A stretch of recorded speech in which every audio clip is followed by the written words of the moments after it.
দর্শক ৫ আগস্ট শেখ হাসিনা সরকার পতনের পরে যখন অভ্যুত্থানের মানুষগুলো এক ধরনের আনন্দ উপভোগ করতে শুরু করলো, তখন সারা দেশে আমরা খেয়াল করেছিলাম বিভিন্ন শিক্ষা প্রতিষ্ঠানে প্রতিষ্ঠান প্রধান এবং বিভিন্ন শিক্ষকদের নানা রকমের নির্যাতন, জোর করে টানাহেঁচড়া করে শারীরিকভাবে নির্যাতন করে সেই প্রতিষ্ঠান থেকে বের করে দেয়া, মারধর করা, এই ঘটনাগুলো আমরা দেখেছি। যে এই ঘটনাগুলোর মধ্যে থেকে মহিলা শিক্ষকরাও বাদ যাননি।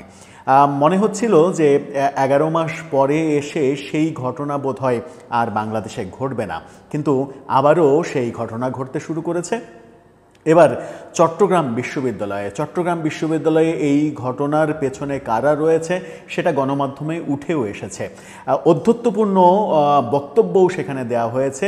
চট্টগ্রাম বিশ্ববিদ্যালয়ের ভিসিকে তারা নিয়োগ দিয়েছে, তিনি নিজ যোগ্যতায় ভিসি হননি, সুতরাং তাদের কথা মতো চলতে হবে, এমন কথা বলতেও শোনা গেছে। একজন শিক্ষককে, সনাতন ধর্মের একজন শিক্ষক, সেই শিক্ষককে কেন প্রমোশন দেওয়া হবে, কেন তাকে প্রমোশনের জন্য ভাইবা নেওয়া হলো, এর জন্য ভিসিকে জবাবদিহি করেছে মব করে, এবং খুবই অসম্মানিত বোধ করেছেন ভিসি। সেই ভিডিও সামাজিক যোগাযোগ মাধ্যমে ভাইরাল হয়েছে এবং অভিযোগের তীর গিয়েছে জামাত শিবিরের এক নেতা এবং এনসিপি বৈষম্য বিরোধী ছাত্র আন্দোলনের দিকে। অথচ জামাতের আমির বারবার বলছেন যে বাংলাদেশে যে মব হচ্ছে সেই মবের সঙ্গে আমাদের নেতাকর্মীদের কোনো ধরনের কোনো সংযোগ নেই। হ্যাঁ, অপেক্ষাকৃত তারা কম অভিযুক্ত হচ্ছেন, কিন্তু এই যে এত বড় ঘটনা ঘটলো, এত বড় অধ্যত্বপূর্ণ কথা ভিসিকে গিয়ে আঙুল তুলে তুলে চিৎকার করে বললেন এবং রীতিমতো একটা নাটক সিনেমার মতো অবস্থা তৈরি করলেন, একটা ভায়োলেন্স তৈরি করলেন, তার জন্য নিশ্চয়ই দল থেকে তাকে শাস্তির ব্যবস্থা করা হবে, সেটাই প্রত্যাশা করা যেতে পারে। এখন কি হয় সেটাই দেখার বিষয়। কিন্তু কি ঘটলো সেখানে? চট্টগ্রাম বিশ্ববিদ্যালয়ে কেন মব হলো, কেন মবের শিকার ভিসি হলেন এবং একজন শিক্ষক হলেন? দুদিন থেকেই এই ঘটনাগুলো শুনে আসছিলাম আমরা, কিন্তু এই ঘটনাগুলো গতকালকে আরও বেশি বাজে পর্যায়ে গেছে, যেটার ভিডিও সামাজিক যোগাযোগ মাধ্যমে ভাইরাল হয়েছে। সেই আলোচনাই করবো এই ভিডিওতে। থাকবেন পলিটিক্স টিভির নিয়মিত আয়োজক। পলিটিক্স টিভির নিয়মিত ভিডিওগুলো স্পন্সর করছে প্রজাপতি.tv, নতুন ওটিটি প্ল্যাটফর্ম। আপনারা চাইলে ইউটিউবে, ফেসবুকে, ইনস্টাগ্রামে, টিকটকে দেখে নিতে পারেন। ডেসক্রিপশন বক্সে লিঙ্ক দেওয়া থাকবে, সেখান থেকেও আপনারা দেখে নিতে পারেন প্রজাপতির কার্যক্রম। চলে যাচ্ছি মূল ভিডিওতে। বলছিলাম চট্টগ্রাম বিশ্ববিদ্যালয়ে আবার মবের ঘটনা ঘটেছে। সেখানে শিরোনামটা, গণমাধ্যমের শিরোনাম এবং ফটোকার্ড দুটোই আপনারা দেখে নিতে পারেন। সেখানে বলা হচ্ছে যে আপনাকে আমরা বসিয়েছি, আপনি আমাদের কথা শুনতে বাধ্য, উপাচার্যকে বললেন শিক্ষার্থীরা। এই শিক্ষার্থীরা কারা? যারা উপাচার্যকে নিয়োগ দিয়েছেন। শিক্ষার্থীদেরকে উপাচার্য নিয়োগ দেওয়ার কথা? তাহলে কিভাবে চলছে দেশের কার্যক্রম? গণমাধ্যম যেটা বলছে সেটা হচ্ছে যে চট্টগ্রাম বিশ্ববিদ্যালয়ের উপাচার্য অধ্যাপক মোহাম্মদ ইয়াহিয়া আক্তারের সঙ্গে শিক্ষার্থীদের বাকবিতণ্ডার একটি ভিডিও সামাজিক যোগাযোগ মাধ্যমে ভাইরাল হয়েছে। ভিডিওতে দেখা যায় উপাচার্যের কক্ষে তার আসন ঘিরে দাঁড়িয়ে আছেন বেশ কয়েকজন শিক্ষার্থী, চলছিল বাকবিতণ্ডা। এই সময় একজন বলেন, আপনি নিজ যোগ্যতায় বসেননি, আপনাকে আমরা বসিয়েছি, আপনি আমাদের কথা শুনতে বাধ্য। অর্থাৎ বিশ্ববিদ্যালয়ের ভিসিকে তারা নিয়োগ দিয়েছেন। এই ঘটনাটির 4 মিনিটের একটি ভিডিও সামাজিক যোগাযোগ মাধ্যমে ছড়িয়ে পড়লে ব্যাপক আলোচনা সমালোচনার জন্ম নেয়। জানা যায় মূল যে ঘটনা সেটা হচ্ছে যে চট্টগ্রাম বিশ্ববিদ্যালয়ের সংস্কৃত বিভাগের শিক্ষক কুশল বরণ চক্রবর্তীর পদোন্নতি সংক্রান্ত সাক্ষাৎকারকে কেন্দ্র করে এই উত্তেজনার সূত্রপাত ঘটে। অর্থাৎ কুশলচন্দ্র বরণ চক্রবর্তীকে কেন পদোন্নতি দেওয়া হবে? সে আওয়ামী দোসর, মানে ফ্যাসিস্টের দোসর। যেহেতু তার মানে ধর্মীয় একটা ট্যাগ রয়েছে, সনাতন ধর্মের মানুষ, খুব সহজেই তাকে আওয়ামী দোসর হিসেবে আখ্যা দেওয়া সহজ। আবার যারা দিচ্ছে তাদেরও সাম্প্রদায়িক রাজনীতির সঙ্গে সম্পর্ক রয়েছে, সুতরাং ব্যাপারটা 2 2 4 মিলে যায়। কিন্তু সেখানে কি হলো? ভাইরাল হওয়া ভিডিওতে দেখা যায় ইসলামী ছাত্র শিবির এবং ছাত্র অধিকার পরিষদের সাবেক 2 নেতা সাখাওয়াত হোসেন এবং তাহসান হাবিব সরাসরি উপাচার্যকে উদ্দেশ্য করে বক্তব্য দিয়েছেন। তাহসান হাবিব বলেছেন, স্যার আপনাকে আমরা বসিয়েছি, আপনি এখানে নিজ যোগ্যতায় আসেননি। এ সময় উপাচার্য প্রতিবাদ করে বলেন না। এরপর ছাত্র নেতারা উচ্চ স্বরে চিৎকার করতে শুরু করে। সাখাওয়াত হোসেন বলেন, এখানে আপনি নিজ যোগ্যতায় বসেননি। বাকবিতণ্ডার এক পর্যায়ে তাহসান হাবিব উপাচার্যকে প্রশ্ন ছুড়ে দেন, আপনি কেন ফ্যাসিবাদের দোসরদের প্রমোশন দিচ্ছেন? আমাদের রক্তের সঙ্গে, আমাদের বিপ্লবের সঙ্গে বেইমানি করে, অর্থাৎ আমাদের বিপ্লবের সঙ্গে বেইমানি করে আপনি ফ্যাসিবাদের দোসরকে কেন পদোন্নতি দিচ্ছেন? এখন বিষয় হচ্ছে যে শিক্ষকের বিরুদ্ধে এই অভিযোগ তারা করছেন, সেই শিক্ষক কোথায় হত্যাকাণ্ডের সঙ্গে জড়িত হয়েছিলেন তার তো প্রমাণ লাগবে। কোথায় কোন কোন ঘটনার প্রেক্ষাপটে তার বিরুদ্ধে মামলা রয়েছে তার প্রমাণ লাগবে। উনি ফ্যাসিবাদের দোসর, জুলাই যে বিপ্লব, সেই জুলাই বিপ্লবের বিরুদ্ধে মাঠ পর্যায়ে তিনি কাজ করেছেন তার প্রমাণ লাগবে।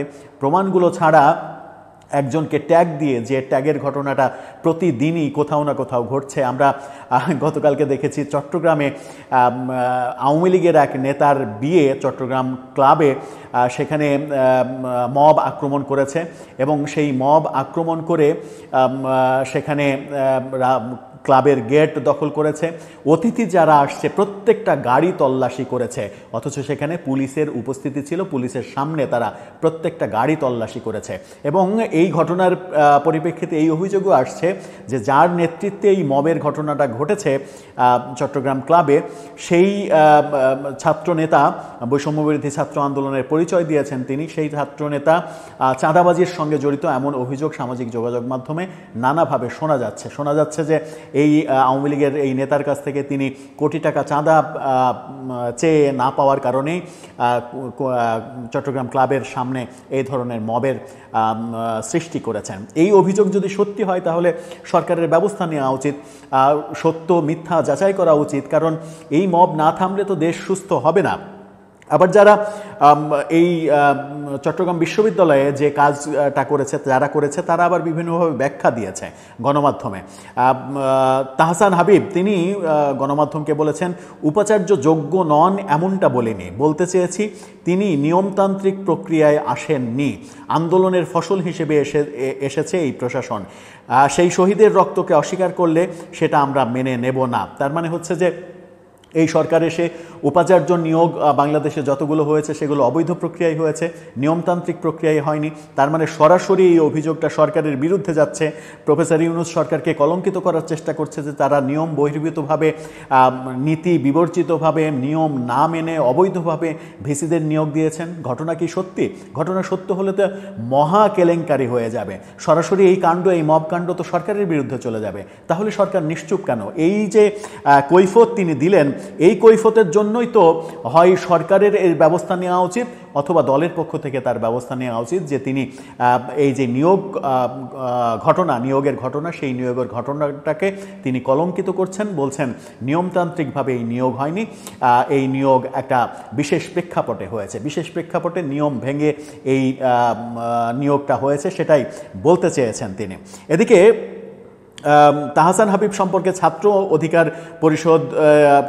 পরিষদ বলছে যে ছাত্র অধিকার পরিষদের সঙ্গে তিনি জড়িত নন। সাবেক শিবির নেতা সাখাওয়াত হোসেনও বলেছেন, উত্তেজনার বশে কথাগুলো বলে ফেলেছেন তাহসান, সেভাবে ভেবেচিন্তে বলা হয়নি। অর্থাৎ আরেকজন আবার স্বীকার করছে, হ্যাঁ বলেছে, কিন্তু উত্তেজনার বশে বলেছে, সেভাবে ভেবেচিন্তে বলা হয়নি। ভিসি অফিসে তারা ভিসির কাছে পরবর্তীতে এর জন্য ক্ষমা চেয়েছে, এমন কথাও বলেছে। যে ভিডিওটা ভাইরাল হলো, ভিসিকে অপদস্থ করার ভিডিও ভাইরাল হলো, সেরকম একটা ভিডিও তৈরি করেন ভিসির কাছে আপনারা, যে সেইভাবেই করজোরে ক্ষমা চাচ্ছেন, সেই ক্ষমা চাওয়ার ভিডিওটাও ভাইরাল করে দেন, তাহলে জাতি জানুক যে এই মব আপনারা তৈরি করেছিলেন, তার প্রেক্ষাপটে এই ক্ষমা চাওয়ার ঘটনাটা ঘটেছে। আপনি ভিডিও ভাইরাল করে দিলেন, ভিসিকে অপদস্থ করলেন, তার সামনে গিয়ে চিৎকার চেঁচামেচি এবং এক ধরনের টানা হেঁচড়া হট্টগোল করলেন, ভিসিকে অবৈধ নিয়োগ বললেন, ভিসিকে আপনারা আপনারা নিয়োগ দিয়েছেন বললেন, সেগুলো যদি সত্য না হয় তাহলে প্রপার ওয়েতে সেই রকম আরেকটা ভিডিও করে আপনাদের ছাড়তে হবে, নতুবা আপনাদের আইনের আওতায় আনা উচিত সরকারের। সরকার ভেবে দেখবে যে কি করা উচিত, কারণ এই ঘটনার পরিপ্রেক্ষিতে সরকারও কলঙ্কিত হবে, কারণ সরকারের দিকে আঙুল দিয়েছে তারা যে এই নিয়োগ বৈধ প্রক্রিয়ায় হয়নি। দর্শক, এভাবেই কি চলতে থাকবে? এভাবেই কি চলতে থাকবো আমরা? প্রতিনিয়ত যখন এই ঘটনা ঘটছে, থামানোই যাচ্ছে না, তখন সরকারের বিভিন্ন পর্যায়ের লোকজন বলছে যে মবকে মব বলা যাবে না, ছাত্র জনতার অধিকারকে কোনোভাবেই মব বলা যাবে না, যারা মব বলবে তাদের মুখ বন্ধ করে দেয়া হবে, এই ধরনের হুমকি ধামকি কিন্তু দেয়া হচ্ছে। তাহলে এর শেষ কোথায়? আপনার মতামত জানিয়ে লিখতে পারেন আমাদের কমেন্ট বক্স।